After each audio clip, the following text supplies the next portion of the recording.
প্রতিদিনই পাকিস্তান ও ভারতের পরিস্থিতির উপর নজর রাখছে যুক্তরাষ্ট্র। রোববার কথা বলেন দেশটির পররাষ্ট্রমন্ত্রী মার্কো রুবিও।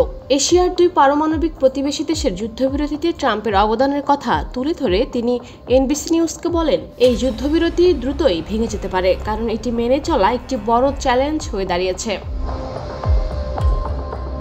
গত মে মাসে সামরিক সংঘাতে জড়ায় ভারত ও পাকিস্তান। এতে উভয় দেশই ক্ষতিগ্রস্ত হয়।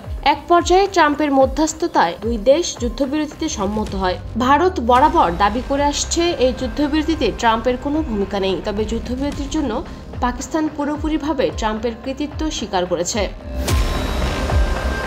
রুবিও বলেন, দুই দেশের মধ্যে যুদ্ধবিরতি অনুসরণ করার পথ খুবই কঠিন হয়ে পড়েছে। এ অবস্থায় ভারত ও পাকিস্তানে প্রতি মুহূর্তে কি হচ্ছে তার নজর রাখছে ওয়াশিংটন।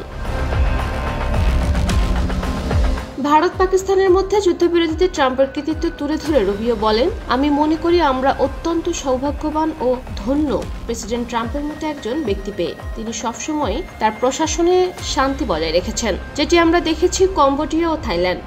এছাড়া ভারত পাকিস্তানের মধ্যে লক্ষ্য করেছি রুয়ান্ডা ও গণপ্রজাতন্ত্রী কঙ্গোতেও শান্তির বার্তা দেখা গেছে। তিনি বলেন, বিশ্বশান্তির প্রতিষ্ঠায় যে কোনো সুযোগ আমরা কাজে লাগাবো।